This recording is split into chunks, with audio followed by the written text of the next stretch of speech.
Ziyipafu wahaye ikaze wowe wamaje kora subscribe hano kuri YouTube channel ya Ziyipafu TV. Ikindi wowe wamaje kora subscribe ndagushimiye cyane, nawe utarayikora unyarukiraho umunsi ukore subscribe tujye tubana mu biganiro byacu bageraho buri kanya hano kuri Ziyipafu TV.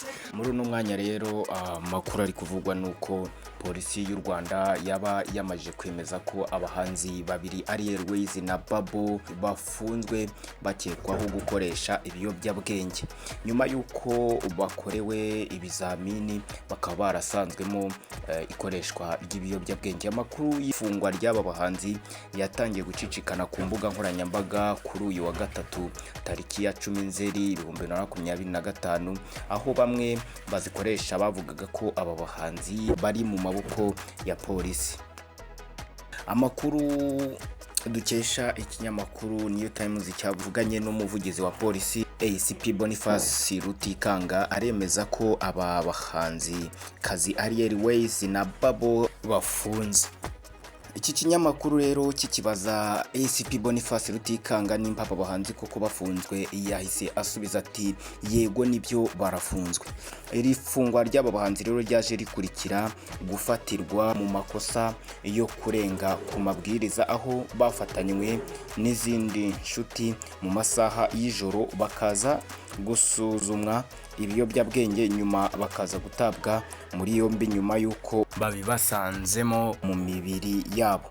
Aba bahanzikazi babiri bafungiye kuri sitasiyo ya polisi ya Remera nkuko byemejwe n'inshuti ya hafi y'umwe muri aba bahanzi. Iyi nkuru rero ikaba yaratangiye kujya ivugwa buhoro buhoro, abantu benshi bakajya bikoma abatangazaga iyi nkuru, ariko kugeza ubu ngubu bikaba byamaje kwemezwa na polisi biciye muri uyu muvugizi wa polisi y'u Rwanda SP Boniface Rutikanga. Airways akaba ari umuhanzi rero warumenyerewe cyane mu ndirimbo nziza cyane ndetse zikundwa na benshi hano mu gihugu cy'u Rwanda, akaba ari n'umuhanzi wazamutse vuba ndetse araza akora n'ibintu bikomeye cyane mu muziki nyarwanda, bitewe nuko yaje nawe ari undi mukobwa wiyongera ku bakobwa bakeya bagaragaraga muri uru ruhando rw'umuziki nyarwanda. Babo akaba ari umuhanzi nawe wamenyekanye cyane mu muziki nyarwanda ndetse akaba yaramenyekanye mu muziki akiri umwana, dore ko yatangiye umuziki kigera hano mu gihugu cy'u Rwanda bavuye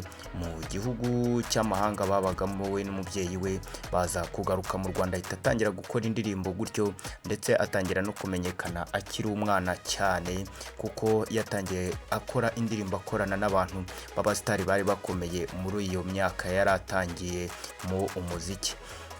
Babo akaba anaherutse no mu itorero, mwabantu mwengire ngo muranabyibuka mumubona yambaye imyenda baba babahaye impuzankano ya gisirikare baba barimo bari mu itorero hariya, mu gihe Airways we aheruka mu bitaramo bya MTN Iwacu Muzika Festival byazengurutse igihugu cyose cy'u Rwanda. Aba bahanzi byumvikane ko rero bagiye kwita bakurikiranwa ku bigendanye n'icyaha cyo gukoresha ibiyobyabwenge, akaba ari icyo cyaha gikomeye bagiye kuba babazwa, bakaba bashobora gushyikirizwa inkiko bakaburana, ubundi icyaha cyabahama bakaba bashobora kuba bafungwa. Ndagushimiye rero wowe wabanye natwe muri aya makuru, tubane no mu yandi makuru abageraho buri mwanya hano kuri Ziyipafu TV.